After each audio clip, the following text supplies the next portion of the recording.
Welcome to the Naina Redhu experience. Hi, and welcome to another episode of the Naina Redhu experience.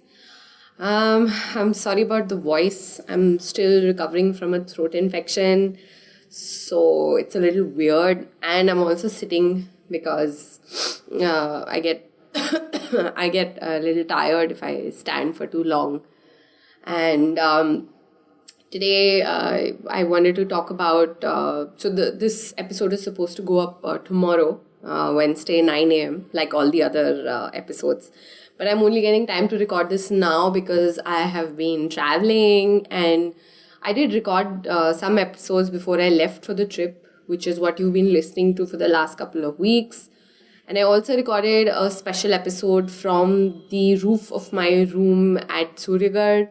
That was fun. I hope I can do more of that in the future. And I think it's a great way of including brands into my podcast. I don't like the typical starting the podcast with a sponsor's name or something like that. I'm not averse to that, but I think this is a better way of integrating a brand into a podcast, especially for someone who's a photographer, does lifestyle and luxury.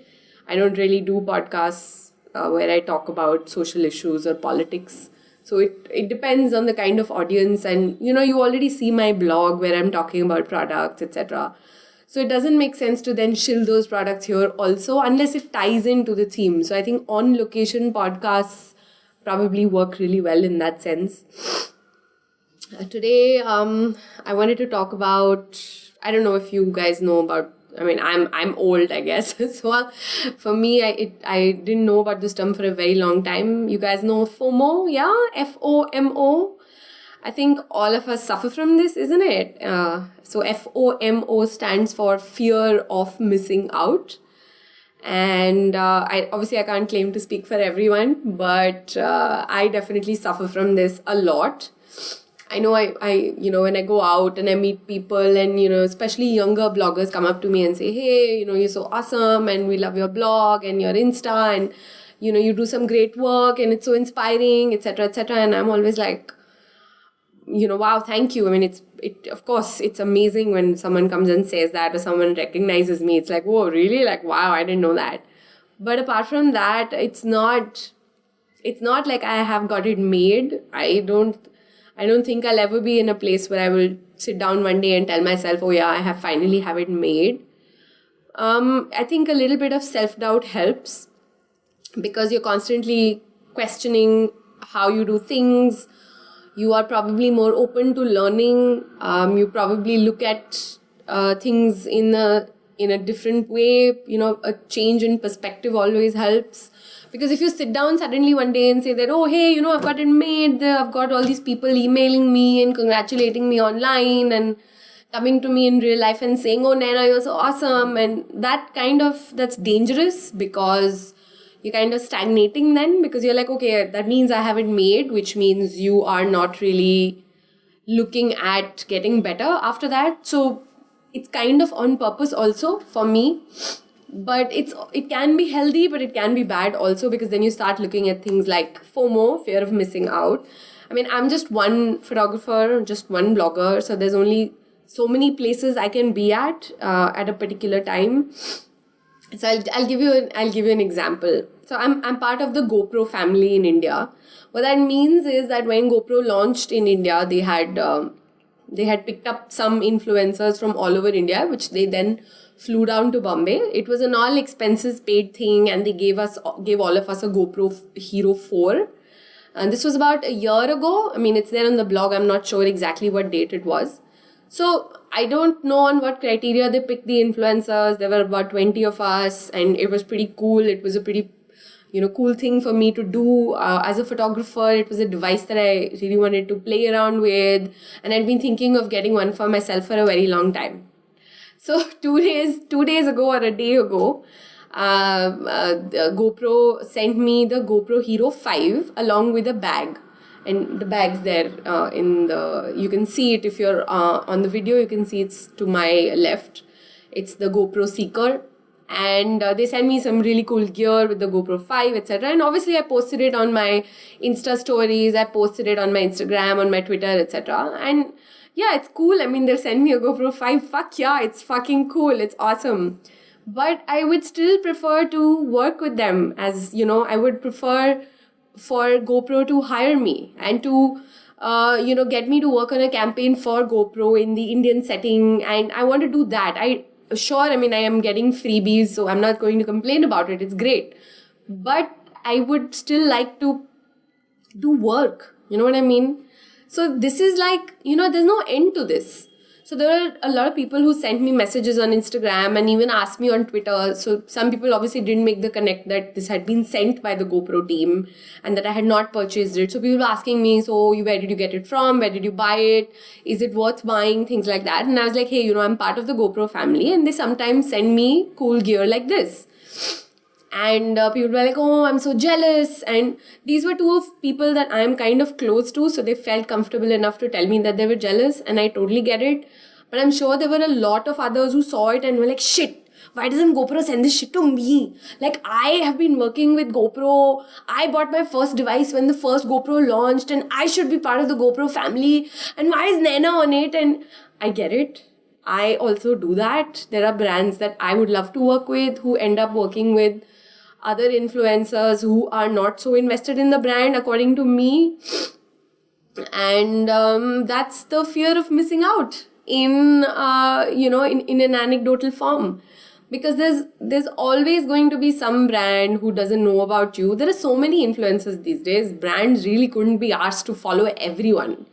If you are a fan of a brand and you are an influencer, I would suggest that you reach out to the brand yourself instead of waiting for them to be like, oh, hey, and for me also, it never ends, right? So the GoPro family in India, some of the other influencers from the original group, and the brand has added more influencers to the original group. Some of them are actually flown all the way to California, I think, when the new, the Hero 5 was launched.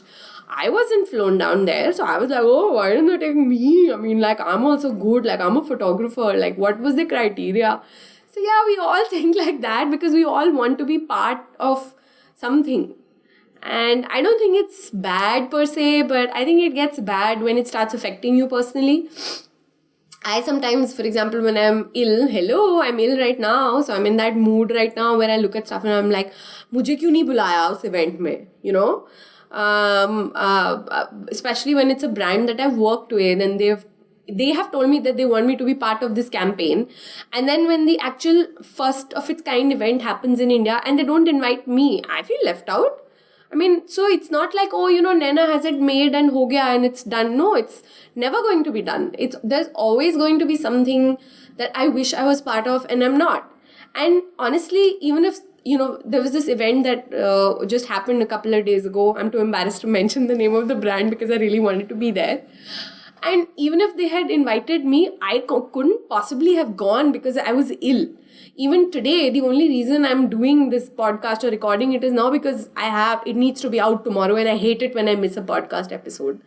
But I'm not even taking phone calls because my doctor has told me that I should try and avoid talking if I want to, get better quicker. But even if they had invited me for the event, I couldn't possibly have gone, or maybe I would have gone by, if I'd taken a couple of extra pills, so flu medication. But still I was like, damn it, mere ko kyun nahi bulaya? So I just want you to know that if you are someone who's just recently started out as a blogger or as a photographer or any creative pursuit that you're following and trying to also make a business out of and make money from, this will never really end. Don't feel bad. It's all right. You can't do everything for everyone, just the way you can't be everything for everyone. Personal relationships, same way for work. I in fact encourage my client brands to work with a mix of a number of different kinds of influencers.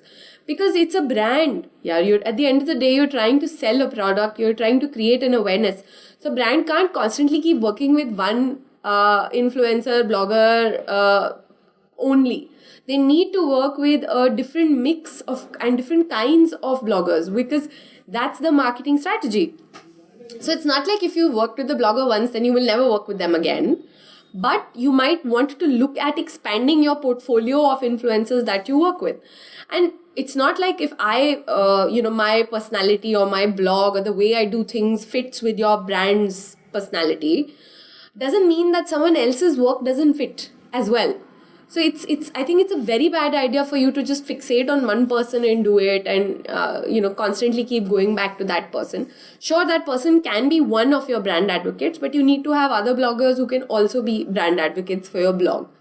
And it doesn't have to be that if you're a, GoPro, for example, is a very adventure sports kind of product, but they I think as a brand they want to expand into the lifestyle category. And I tried to do some stuff, like when I was at Fashion Week last season. I wasn't able to go this season because, hello, can you hear me?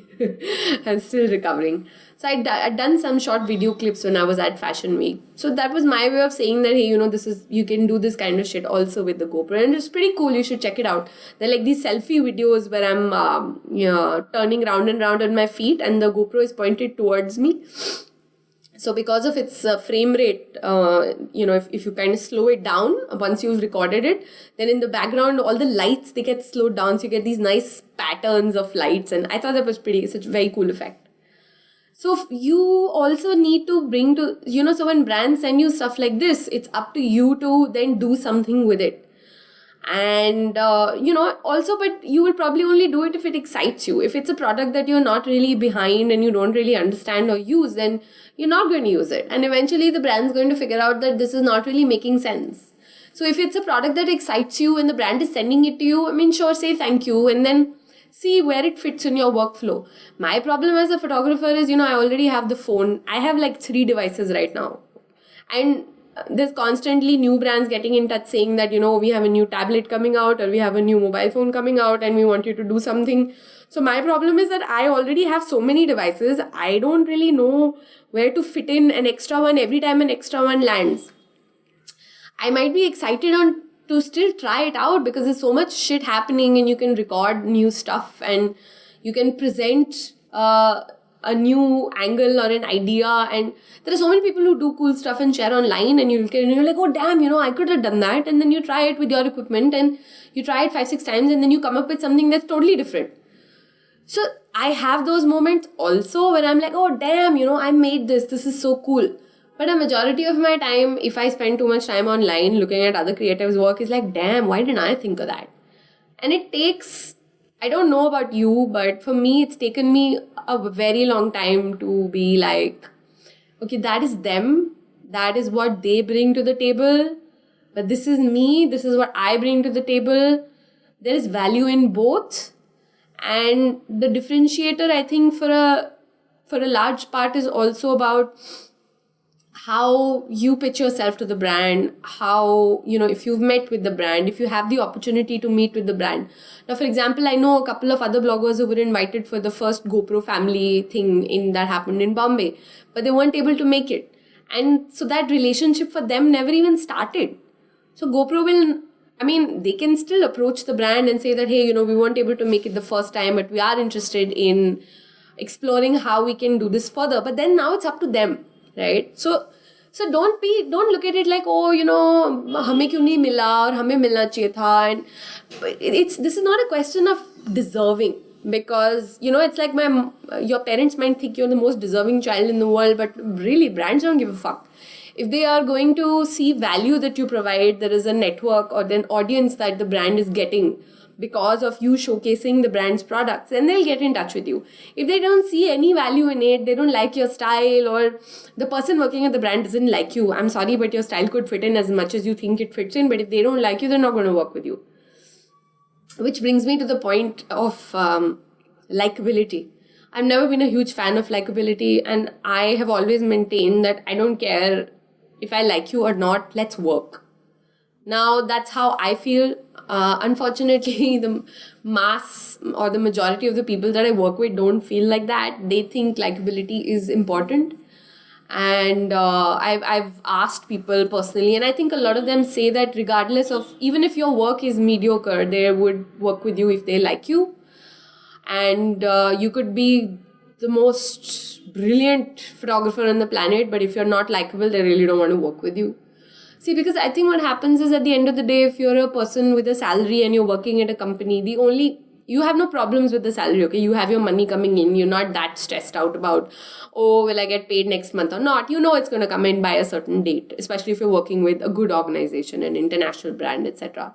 So the only leeway then you have is that you want to work with someone who will elevate your name within the company and someone who's not an asshole. So you have to be at least a little talented. You don't have to be a genius. You don't have to be brilliant, but you still have to do good work. And then you have to be at least a little bit likable. I know that's not ideal. It all drives you towards mediocrity. But that's the kind of feedback I have received from a lot of people that I've spoken with over the years. I think it's really sad. I think you should work with someone who's really good for the brand regardless. I mean, of course, they shouldn't be a complete asshole. But again, I mean, unless you've met that person and you've actually worked with them, how the hell are you going to know if they're not an asshole or if they are one? So there's an element of risk involved both sides, which is why one of the reasons I work on barter for a first-time association, where I say that, okay, you send me something and I'll post about it on Instagram or I'll talk about it, etc. It's only so that the brand kind of gets an idea of how I work and I get an idea of the brand's products. Because there's a lot of products these days that are photographed so well, just looking at the pictures, you can't really tell if it's a good product or not. And I don't ever want to be put in a position where, they send me something, I don't like it, but now I've committed to posting about it. So I don't want to write, oh, this is a really badly made product, because at the end of the day, it's supposed to create awareness about the brand and I don't want to be a total dick. So I prefer to do the whole barter thing where I can, and I mentioned in the email that, look, thanks, you're sending me this, you considered me for a barter. I appreciate that you're trusting me with your brand, but I will first see the product. If I don't like it, I'm really sorry, you can have it picked up. I will not do it. I think it's important to mention that because, again, I don't like being put in that position where I don't like the product and then I'm forced to say nice things about it. That's like the last thing I ever want to do. Because as much as I want to work with brands and get paid for the work that I do and I want recognition for my work, I wouldn't be here without the audience that I have. The brands take me seriously because of whatever little numbers I have, and those numbers are all actual real people who follow me and my work and appreciate my work. And, brands come and go. Similarly, followers also kind of come and go, but it's also about my consistency. Am I comfortable with the kind of work that I'm doing? So this whole, I've been thinking about the whole fear of missing out for the last week or so, because I think I tried to do a lot also, and I realized that, I wanted to do it because I was completely out of my comfort zone. So first we did this trip to Rajasthan where, first day we were in Jaipur, second day we were in Jodhpur, third, fourth, fifth days we were in Jaisalmer, and 6th, 7th, 8th days we were in Bikaner. Then we drove back to Delhi. And next day morning, I went to the Lalit Hotel in Delhi where a friend of mine was, she'd come down from Japan. And early morning, I took her around all of Delhi, Jama Masjid, Red Fort, etc. So I was being like a total tourist. I didn't want to leave her alone because it was her first time in India and she was traveling solo. Then the second night from there, we had an early morning flight to Varanasi. So we went to Varanasi, we spent the entire day there. Then the next day also we were in Varanasi and then we came back to Delhi. And then the third day we went to Agra and we were in Agra for the entire day, and next day morning we came back to Delhi. And since then I've been sick, so I've basically been home, but I had a stand-up comedy gig ticket that I had bought like a month and a half ago. So we went to watch Kanan Gill live. So it was the first time I'm watching Kanan Gill live and he's really, really good. And what else did I do? I did one more thing. So basically for 15 days, I have just been out. And these were things that I had to do and I wanted to do. But I think it got a bit much, which is why I think I kind of fell sick because of all the air pollution and the dust and the amount of talking I must have done with Shuri. So my throat basically packed up. I got a really bad infection. And even though I was in Agra for a day, Shuri was there to see the Taj Mahal. She went and saw the Taj Mahal on her own, despite the fact that she had a really bad tummy bug. But I stayed at the hotel. And that's what I did in Agra. No Taj Mahal. The last time I saw the Taj Mahal, I was a child, so I was like, hey, maybe this time I'll see the Taj Mahal. It's been so long. But that didn't work out. So, I mean, it's okay. Sometimes you miss out on some stuff. Sometimes some other stuff happens.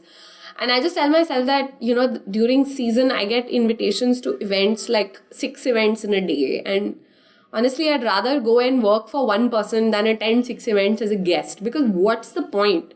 I mean, if it's a business meeting, I understand. I want to meet you. I want to understand how your brand works. And then I want to pitch and say, okay, this is what we can do. And I want to show you the value that your brand gets. But going to these parties and booze and food, and I mean, sure, there is certain appeal for it also. And especially in Delhi, in North India, it's all about being seen and being like, oh, Naina was there, and then Naina was there, and she was there, and I mean, she's everywhere. I don't want to do that. There are some events that I might go to because I'm like, oh, hey, this is nice. Let's go and meet the team. We've never met them before. It's a new brand, and it's an exclusive small event, so where I won't have to scream my lungs out to actually have a conversation. But apart from that, I don't go to events, and there are times when I haven't been to events in a month or two, and then I'm like, oh my god, all these people are going to this event and they didn't even invite me. Well, yeah, they won't invite me because I charge to attend events. So a lot of brands are like, ye kya hai? We don't pay. If you want to attend our event, you attend our event, otherwise bye-bye. And which is fine, really. I don't want to come to your event because it makes no sense. But the problem is a lot of people automatically assume that because I don't want to attend the event means I don't want to work with the brand, which is like so far away from the truth that if you're making this assumption, I'm sorry, but you're an idiot. It's the same thing when I get emails, press releases. I always say that please remove me from your press release mailing list. And one day someone actually wrote back to me saying, hey, are you upset with us? What did we do? And I was like, oh my god, I'm not upset with you. I just asked you, please remove us from your press release mailing list. That's it. It doesn't mean that I don't want to work with your brand anymore. I have always wanted to work with your brand. I thought that was pretty obvious. We've had a couple of business meetings. Things didn't work out, but I still want to work with you guys. But don't send me press releases because have you seen my blog? Have you seen a single press release on my blog? Like since 2004. Like show me one. I don't do that. So this assumption that somehow if I'm asking you to remove me from your mailing list or asking you not to invite me to your event that I don't want to work with you, that's just dumb, okay? Don't do that. And if you are if you have any doubts, ask me. Like this one person, only one person ever has asked me and I was so grateful that they did because it made me realize that, oh my god, this is one person who's asking me. There must be like 200 others who think that but who don't write it. कैसे करते हैं लोग business India में मुझे नहीं पता. I write it down and people are like, oh, you're being so arrogant. I'm not being arrogant. I just stated what I'm requesting you to do. Like, what's arrogant in that? Anyway, so yeah, I mean, I go through it too. So if you're a young blogger or you're someone my age or you're an older blogger, I mean, if you feel and you look at these things and you're like, arey, why am I not being given these things or why am I not being invited? Trust me. I do that all the time. So you're not alone. I just want you to know that. And it's never going to end, which is a good thing because that means I'll always stay in business. I'll always get something. And my biggest thing is that my sister is a blogger and she's a personal style blogger, which is a category that is way more popular than my category of lifestyle photography and luxury photography specifically. Personal style blogging is, way bigger. So she gets like a shit ton of stuff more than I do. So can you imagine the FOMO that I suffer from like every day? I look at her feed and I'm like, damn it, why don't they send it to me? And there are some brands who for some reason I even email them and they never respond to me. And when I meet them in person, the people who work with them are like, oh, hey, how are you? And I think the next time I meet them, I'm going to ask them that, why don't you respond to my emails? Like, I don't know what's going on. It's really weird. I don't know what it is. Maybe they don't want to work with me, but then they should just tell me that. But then, oh no, like, how can we tell someone? Like, we don't want to close doors, but you want me to keep emailing you and never hear from you. Yeah, I'm also an idiot. I also keep emailing that, oh, I'm doing this. Do you think your brand would be interested? No response. Next time, oh, man, I'm doing this. Do you think your brand would be interested? No response. And then out of the blue, one day I'll get an email saying, oh, hey, how are you? Long time no see. I'm in Delhi. Let's meet. So I never know. There's so much of like confused signaling happening. And I hope there'll always be brands where I can look at other people's feeds and be like, oh my god, that's another brand maybe I should work with. So don't look at your FOMO as something that makes you weak somehow. You're human, I'm human. I think look at it as, putting that brand on your list, because if you're thinking that you should have been there, maybe you should have. Maybe you do have something that you bring to the table. So put it on your list and maybe reach out to that blogger and be like, hey, do you mind sharing contact details of the PR of that brand? And I'd really like to pitch something. 9 out of 10 cases, nobody's going to respond to that, but there's no harm in trying. Because if you can't find the PR marketing contact on your own, then that's like the next best way to do it. And email them. Don't message them on Instagram. Don't message them on Twitter. Don't ask them publicly. Email them. Because, even when someone writes to me and says that, do you know someone at that brand? Can you put me in touch with them? I don't like being asked publicly, because then there are 1,000 other people who are like, अरे हमें भी दे दो. नहीं, sorry, हमें भी दे दो क्या होता है? Like, people who ask me, first of all, they know me, they've probably met me, they know what kind of person I am, and they feel comfortable enough to ask me these kind of questions. They're very few and far between. And I don't want the general Janta bandwagon joining and saying, "Arey, hame bhi de do brand ka contact." So if you are a blogger and you yourself are reaching out to someone, I myself don't ask, because I think I have too big of an ego to actually go to another blogger and say, hey, can you help me out? I've done it, but generally people don't respond. First of all, people think that I have it made. So I don't need any help, which is bollocks, because hello, please help me, introduce me. Tell brands this is what I do. If you work at a brand and you had a great experience working with me, please tell everyone else. So yeah, this whole thing of Naina has it made, it's bullshit. Okay, it's not. I know that I've done well. I know I've done some amazing projects. I worked with some amazing brands that not in a million years I would have thought would have worked for as a photographer or as a blogger. So yeah, that's pretty cool. But seriously, it never ends. I want more. I want to do work. I'm here to do work. And I really, really enjoy it. So it's never going to be like, "Arey, ho gaya yaar." Nahin, like, aur chahiye mere ko. Do, give me more, give me more. So yeah, I think that's what I wanted to talk about this episode. Again, apologies for the voice. I might sound a little off. That's because I am. Hopefully the next episode will have none of this nasally voice happening. And thank you for listening. Again, thank you very much. And send me your questions. I have one email with 4-5 questions, but I've already answered those questions like a million times already. But let's see what I can do with them. Maybe the next episode I will answer those questions. Thank you for listening. Every Wednesday, 9 a.m. India Standard Time. Bye-bye.